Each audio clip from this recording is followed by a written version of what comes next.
नमस्कार दोस्तों। तो आप सब कैसे हैं? आप सबका स्वागत करते हैं हम अपने चैनल वंदना काव्या में। तो आप सब कैसे हैं ये बताने के लिए हमेशा की तरह कमेंट बॉक्स में हर हर महादेव जरूर लिखिए। तो दोस्तों आज हम बात करते हैं मंगलसूत्र की उन सुहागिनों के बारे में, उन माताएं बहनों के बारे में जो मंगलसूत्र तो हर कोई पहनता है, लेकिन क्या मंगलसूत्र के भी कई नीति हैं? क्या मंगलसूत्र में कौन से मोती पहनने से पति का रोग ग्रस्त हो जाता है, या कौन से मंगलसूत्र पहनना चाहिए, कौन से मोती पहनना चाहिए? तो दोस्तों इसको हम एक कहानी के माध्यम से जानेंगे। तो दोस्तों आज हम आपको एक कथा का श्रवण करा रहे हैं जो सुनने मात्र से आपके जीवन में सुख संपत्ति और धन की वर्षा होगी। तो चलिए कथा को प्रारंभ करते हैं। एक समय भगवान शिव और माता पार्वती कैलाश पर्वत पर बैठे थे। तो माता पार्वती भगवान शिव के पास आई और हाथ जोड़कर प्रार्थना की। माता पार्वती बोली, प्रभु मेरे पास 2 प्रश्न हैं, कृपया मेरे मन को पूरी तरह से संतुष्ट करने का प्रयास करें। तो भगवान शिव कहते हैं, ठीक है, तुम अपने प्रश्न बताओ, मैं तुम्हारे प्रश्नों के उत्तर देने का पूरा प्रयास करूँगा। तो माता पार्वती कहती है, प्रभु मेरा पहला प्रश्न है, मंगलसूत्र में कौन से मोती पहनने से वैवाहिक जीवन दुखद और पति रोग ग्रस्त हो जाता है? और मेरा दूसरा प्रश्न है, अगर आप यह कहानी सुन रहे हैं तो पूरा सुनिए, इस कथा को आधा अधूरा छोड़कर जाने की गलती मत करिएगा, क्योंकि देखिए इस पवित्र कथा को पूरा सुनने से मन चाहा फल की प्राप्ति होगी। इसलिए इस कथा को पूरा सुनें। आप शिव भक्त हैं तो भोलेनाथ का अनादर ना करें। एक दुखी इंसान किसी की किस्मत को कैसे बदल सकता है? भगवान शिव पर माता पार्वती, तुम्हारे दोनों ही प्रश्न बहुत महत्वपूर्ण हैं। इन दोनों ही प्रश्नों के उत्तर ध्यान से समझने पर और जीवन में उतार लेने पर किसी भी स्त्री का वैवाहिक जीवन सुखद हो जाता है और एक दुखी इंसान अपने जीवन के सारे दुख दूर कर सकता है। तो भगवान शिव माता पार्वती को कहते हैं, अब मैं तुम्हें इन दोनों प्रश्नों का उत्तर एक कहानी के माध्यम से दूंगा, जिससे तुम अपने प्रश्नों के उत्तर समझ सको। इसलिए इस कहानी को पूरा ध्यान से सुनना बहुत महत्वपूर्ण है, क्योंकि आधा ज्ञान किसी काम का नहीं होता। तो माता पार्वती प्रभु से वचन देती है कि कहानी को पूरी और मन से सुनूंगी। आप कहानी शुरू करें भगवान। तो भगवान शिव कहते हैं, पार्वती एक बार विष्णु और लक्ष्मी एक संत के रूप में यहाँ वहाँ घूम रहे थे। तभी रास्ते में एक आदमी अपनी पत्नी के साथ बैठे थे और रो रहे थे। वे उनके पास गए और पूछा, तुम कौन हो और इस जंगल में क्यों रो रहे हो? तो विष्णु के शब्द सुनकर उस आदमी का दुख कम हो गया और वह अपने आंसू पोंछ कर कहा, महाराज मैं पास के गांव का एक बदनसीब व्यापार हूँ, जो कुछ भी काम करता हूँ वो बिगड़ जाता है। व्यापार में मेरी पत्नी के गहने भी चले गए, मैंने अपने परिवार को भी खो दिया, मेरा घर भी गिरवी में है। मेरा ऐसा मानना है कि मैं किसी काम का नहीं रहा, मेरी किस्मत खराब है। इस पर भगवान विष्णु ने पूछा, तुमसे किसने कहा कि तुम्हारी किस्मत खराब है? क्या तुम मुझे बता सकते हो कि तुम्हारे भाग्य में क्या समस्या है? तब वह व्यक्ति बोला, महाराज पहले मैं खेती करता था, लेकिन हर साल मुझे नुकसान होता था। कभी कभी सूखा पड़ जाता था और कभी कभी बारिश के कारण मेरी फसल बर्बाद हो जाती थी। मैंने इससे परेशान होकर व्यापार करने का निर्णय लिया। मेरे पास पैसे नहीं थे, इसलिए मैंने पत्नी के गहनों को बेचकर अपना व्यापार शुरू किया, लेकिन मेरा व्यापार नहीं चला। शुरू में परिवार ने मेरा साथ दिया, लेकिन जैसे जैसे मुझे नुकसान होने लगा ना, मेरे परिवार वाले भी मुझसे दूर हो गए। लेकिन महाराज मैंने यह सब अपने परिवार के लिए किया था, लेकिन अब वे लोग मेरा आलोचना करते हैं और मेरे परिवार की इस दुर्दशा का जिम्मेदार मुझे मानते हैं। तो मेरे एक दोस्त ने भी अपना व्यापार शुरू किया था और उसका व्यापार अच्छी तरह से चल रहा है। जब भी वह मेरे घर आता है वह अपनी असफलता की कहानियाँ सुनाता है, तो उसकी बातें सुनकर मेरे घर के लोग भी कहते हैं कि देखो तुम भी कुछ सीखो ना। हमें ऐसा लगता है कि तुम्हारे पास कुछ नहीं है, तुम कुछ नहीं कर सकते। तो मैंने उन लोगों की बातें सुनकर सोचा कि शायद मेरे पास भी कुछ नहीं है। अब मुझे लगता है कि मेरे जीवन व्यर्थ हो रहा है। मेरे मन में यह ख्याल आता है कि मैं अपने जीवन की समाप्त कर लूँ। मैं यहीं पर इसी इरादे से आया था, लेकिन मेरी हिम्मत नहीं हुई, इसलिए मैं अपने पत्नी के साथ एकांत में बैठकर रो रहा था। भगवान शिव ने पार्वती से कहा। उस व्यक्ति की बात सुनकर विष्णु ने पूछा, क्या तुम इसके अलावा कुछ और भी कहना चाहते हो? तो वह व्यक्ति दुखी हो गया और कहा, मुझे वाकई दुख हो गया जब मेरे मित्र की बातें सुनता हूँ। तो विष्णु ने पुनः सवाल किया, जो तुम्हें किस बात का दुख होता है, अपने असफल होने का या फिर अपने दोस्त के सफल होने का? तब वह व्यक्ति कुछ देर सोचता है और उत्तर देता है, महाराज, अगर मैं सच कहूँ तो मेरे असफल होने से मेरा दुख उतना नहीं होता जितना कि मेरे दोस्त के सफल होने से होता है। तो भगवान विष्णु पूछते हैं, अगर तुम्हारा दोस्त असफल हो जाए तो क्या तुम खुश हो जाओगे? तब व्यक्ति कहता है, हाँ महाराज, मैं खुशी होंगी। फिर विष्णु कहते हैं, तो इसका मतलब है कि तुम्हारी खुशी तुम्हारे दोस्त पर निर्भर है। वे चाहे वो तुम्हें खुश कर सकते हैं और वो चाहे तो तुम्हें दुखी कर सकते हैं। तुम स्वयं से ना तो खुश हो सकते हो और ना ही दुखी हो सकते हो, अर्थात तुम अपने दोस्त पर पूरी तरह से आश्रित हो गए हो। इसलिए मेरा ख्याल है कि तुम्हारा कुछ भी हो सकता है। तो भगवान शिव कहते हैं, पार्वती, जब विष्णु ने थोड़ी नाराज़गी दिखाई और वहाँ से आगे बढ़ने का प्रयास किया तो वह व्यक्ति हाथ जोड़कर कहने लगा, महाराज, आप मुझे छोड़कर मत जाइए। आपकी बातें सुनकर मुझे कुछ आशा बढ़ रही है। फिर विष्णु कहने लगते हैं, यदि तुम मेरी बात मानने के लिए तैयार हो तो मैं तुम्हें बताने के लिए तैयार हूँ। हमेशा ध्यान देना, जब हम किसी के आशा जोड़ते हैं तो हम उस पर निर्भर हो जाते हैं। ऐसे में हमारी खुशी और दुख उस पर निर्भर होता है। तो इससे बेहतर है कि तुम अपने आप से आशा जोड़ो। जब तुम ऐसा करोगे ना और साथ ही पूरी मेहनत से काम करोगे तो तुम्हें असफलता अवश्य मिलेगी।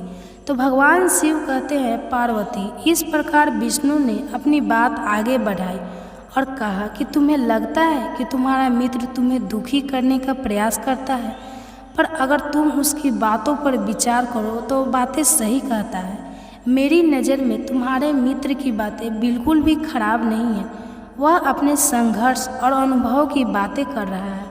तुम्हें उसका आभार मानना चाहिए कि तुम्हें घर बैठे कुछ अनुभव मिल रहे हैं, क्योंकि मित्र तुम्हें अपनी असफलता की कहानी सुना रहा है। कैसे वह सफल हुआ, तुम उसके अनुभवों से सीख सकते हो और नई शुरुआत कर सकते हो। तो मेहनत करके हार नहीं मानकर एक दिन तुम्हें निश्चित रूप से सफलता मिलेगी। आज तुम जिसे अपना पुराना समय या बुरी किस्मत कह रहे हो, एक दिन वह बदल जाएगा। इसके साथ ही तुम्हारे विचार भी बदलेंगे।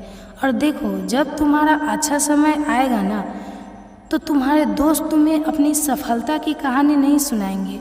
उन्होंने तुमने अपनी असफलता की बातें बताने के बजाय तुम्हारे साथी बनकर तुम्हारा सहारा दिया करेंगे। तुम्हारा आत्मविश्वास हिला सकते हैं और तुम गलत निर्णय ले सकते हो, लेकिन उसी समय भी तुम्हें अपनी सोच का इस्तेमाल करना होगा। जैसा कि आज तुम्हारा दोस्त तुम्हें दुखी करने आता है, वैसे ही वह समय भी आएगा, क्योंकि उसे तुम्हारी सुख दुख की परवाह नहीं होगी। तो भगवान शिव ने पार्वती से कहा, विष्णु की बात सुनकर तुमने सही कहा, लेकिन मेरा सबसे बड़ा दुख यह है कि मेरे परिवार के लोग इसमें शामिल हैं। वास्तव में मैं तो अपने परिवार के लिए ही अच्छा करना चाहता था, लेकिन वे लोग मेरी बात को समझने के लिए तैयार नहीं थे। उन्होंने मुझे गलत कहा और अब तक बातें इतनी बढ़ गई है कि उन्होंने मेरा साथ छोड़ दिया है। तब विष्णु बोले, मैं समझ गया कि तुम सुख चाहता है। वास्तव में इस दुनिया में सब लोग शांति चाहते हैं। हम चाहते हैं कि जब हम कुछ अच्छा करते हैं तो लोग हमें प्रशंसा करें, लेकिन आमतौर पर ऐसा नहीं होता, इसलिए हम दुखी हो जाते हैं। हमें लगता है कि हमारे मित्र और परिवार वाले हमारे साथ हैं, लेकिन तुम अगर किसी को अपना परिवार मानते हो और उसके लिए कुछ करना चाहते हो, तो तुम्हें ऐसा क्यों लगता है कि तुम दूसरों के लिए कर रहे हो? तो वास्तव में तुम अपनी खुशी के लिए कर रहे हो। इसलिए परिवार के लिए कुछ करना वास्तव में अपने लिए करना होता है। लेकिन अगर तुम यह सोचते हो कि तुम दूसरों के लिए कर रहे हो तो तुम दुखी रहोगे, और अगर तुम यह सोचते हो कि तुम अपने लिए कर रहे हो तो तुम खुश रहोगे, क्योंकि जब तुम अपने लिए कुछ अच्छा करते हो या करना चाहते हो तो तुम्हें शांति मिलती है ना। बिना किसी के प्रतिबंधता के विष्णु की बातें को सुनकर उसके भावनाओं में परिवर्तन हुआ और वह बोला, मैं समझ गया कि अब तक हमारी बुरी किस्मत थी क्योंकि वह दूसरों के हाथों में थी। अब मैं अपनी किस्मत को अपने हाथों में ले लूँगा। मैं पुनः काम करना शुरू करूँगा और मैं तब तक आराम से नहीं बैठूँगा जब तक मुझे सफलता नहीं मिल जाती। इस तरह विष्णु ने बात सुनी। व्यक्ति ने कहा, मुझे कुछ समस्याओं का समाधान चाहिए। तो मुस्कुराते हुए विष्णु जी ने एक डिबिया उठाई और उस व्यक्ति के पास दी। उन्होंने कहा, इस डिबिया को हमेशा अपने पास रखो। इसमें एक ऐसा राज है जो तुम्हें सभी मुश्किलों से बचा सकता है, परंतु यह ध्यान देने वाली बात है कि तुम इसे तभी खोलो जब तुम्हारे लिए कोई और रास्ता नहीं दिखाई दे। फिर उस व्यक्ति ने विष्णु से वादा किया कि इस डिबिया तभी खोलेगा जब उसे दुनिया में कुछ भी महत्वपूर्ण नहीं दिखाई देगा। लक्ष्मी ने भी एक डिबिया दी और कही, इस डिबिया को स्नान के बाद तुम्हें कल खोलना है, तब तुम्हारे सभी दुख हमेशा के लिए दूर हो जाएंगे और सभी काम सही तरीके से होंगे। फिर वह व्यक्ति अपने घर चला गया और उसकी पत्नी ने स्नान करके जब वह डिबिया खोली तो लक्ष्मी ने दी थी वहाँ एक पर्चा और एक मंगलसूत्र थे। यह मंगलसूत्र सुखद जीवन का प्रतीक होता है। जब स्त्री वह पर्चा पढ़ती है तो वह हैरान हो जाती है। उसी समय माता पार्वती भगवान शिव से पूछती है, प्रभु, उस पर्चा ऐसा क्या लिखा था जिसके कारण वह स्त्री पढ़ कर चौंक गई थी। फिर भगवान शिव कहते हैं, क्या तुम जानना चाहती हो कि उस पर्चा में क्या था? तो उस पर्चा में तुम्हारे पहले प्रश्न का उत्तर लिखा था। तब पार्वती कहती है, प्रभु वह कैसे? तो शिव जी कहते हैं, तुम्हारा पहला प्रश्न था कि मंगलसूत्र में कौन से मोती पहनने से वैवाहिक जीवन दुखद और पति रोगग्रस्त हो जाता है। तो सुनो, उस परिचय में लिखा था कि बेटी, तुम्हारे जीवन में दुख हो और तुम्हारा पति रोगग्रस्त है क्योंकि तुमने जो मंगलसूत्र पहना है ना, उसमें केवल पीले रंग के मोती हैं। मैंने तुम्हें जो मंगलसूत्र दिया है उसे पहनो और उसके अंदर एक पर्चा है जिसमें मंगलसूत्र के बारे में विस्तार से लिखा है। उस पर्चा को ध्यान से पढ़ो और मंगलसूत्र के रहस्य को समझो और उसका नियम अनुसार धारण करो। भगवान शिव कहते हैं, उस पर्चा में लिखा था कि मंगलसूत्र को लेकर किसी भी प्रकार की गलतियां कभी नहीं करना चाहिए। पहले ही बहुत बार देखा जाता है कि महिलाएं एक दूसरे को चीज़ें पहनकर खुश होती है। अगर किसी महिला को किसी के गहने पसंद हो तो वह उसे पहनने के लिए उधार मांग लेती है, लेकिन याद रखना, हमें शादीशुदा महिलाओं को किसी और का मंगलसूत्र कभी नहीं पहनना चाहिए। ऐसा करने से पति की आयु कम हो सकती है और वह बीमार हो सकता है, इसलिए ऐसा करने से बचना चाहिए। एक पर्चे पर यह लिखा है कि हर मंगलसूत्र का निर्माण काले मोती और सोने से होता है, लेकिन ध्यान देना चाहिए कि मंगलसूत्र के अंदर काले मोती और सोने के मोती होने चाहिए। काले रंग के मोती हमें बुरी नज़रों से बचाने में मदद करते हैं, जिससे कि आपके सुखी जीवन को बुरी नज़रें नहीं लगे। इसलिए कभी भी मंगलसूत्र पहनने से पहले यह सुनिश्चित करें कि उसमें काले मोती हो। मंगलसूत्र को हमेशा काले और सोने के मोती वाला ही चुनें। भगवान शिव कहते हैं कि पार्वती, लक्ष्मी ने एक परिचय में लिखा था कि मंगलसूत्र कभी भी नहीं उतारना चाहिए। पति जब वह मंगलसूत्र पत्नी को गले में डालता है तब से लेकर उसकी आखिरी सांस तक पत्नी की मंगलसूत्र धारण करना चाहिए। यदि किसी अनचाहे परिस्थिति में मंगलसूत्र को उतार लिया जाए तो उसके बजाय उसे काला धागा गले में बांध लेना चाहिए। भगवान शिव कहते हैं कि पार्वती, उस पर्चे में लिखा था कि मंगलसूत्र कई प्रकार के होते हैं, लेकिन पारंपरिक रूप से गोल मंगलसूत्र को शुभ माना जाता है। इससे शिव जी का प्रतीक भी माना जाता है, लेकिन जहाँ भी हो सके एक सुहागिन स्त्री को गोल मंगलसूत्र ही पहनना चाहिए। भगवान शिव कहते हैं कि पार्वती, उसे एक पर्चा में लिखा था कि मंगलसूत्र में कम से कम एक सोने का मोती होना चाहिए, क्योंकि सोना गुरु ग्रह के प्रभाव को कम करता है। इससे घर में सुख, शांति और समृद्धि आती है। सोना पहनने से हमारे शरीर में सकारात्मक ऊर्जा का संचार होता है। इसलिए हमें याद रखना चाहिए कि सोने के बिना मंगलसूत्र नहीं पहनना चाहिए। हर सुहागन स्त्री को यह समझना चाहिए कि बिना सोने के मोती वाला मंगलसूत्र कभी नहीं पहनना चाहिए।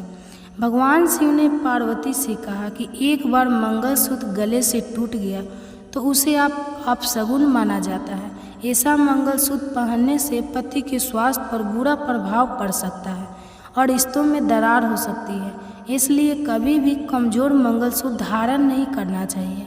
फिर भगवान शिव न पूछते हैं, पार्वती क्या तुम्हारे पहले प्रश्न का उत्तर मिल गया? पार्वती कहती है, हाँ प्रभु, मुझे मेरे पहले प्रश्न का उत्तर मिल गया और मैं पूरी तरह से संतुष्ट हूँ। तो भगवान शिव आगे बढ़ते हैं और इस प्रकार स्त्री ने मंगलसूत्र पहन लिया। मंगलसूत्र के प्रभाव से उसके पति की बीमारी ठीक हो गई और वह खूब मेहनत करके एक बड़ा व्यापार बना गया। फिर उसने अपनी पत्नी के साथ खुशी खुशी जीवन बिताना शुरू किया। लेकिन समय हमें हमेशा वैसा नहीं मिलता। अब आप अपना दूसरा प्रश्न सुने, जो था कि क्या एक दुखी व्यक्ति किस्मत को कैसे बदल सकता है? देखिए, वक्त हमेशा एक जैसा नहीं रहता, वह परिवर्तन करता रहता है। उस व्यक्ति के जीवन में फिर से बदलाव आया। एक दिन उसके राज पर पड़ोसी राज ने हमला किया और फिर दूसरे राज का राजा उस राज पर कब्जा कर लिया जिस राज में वह व्यापार करता था।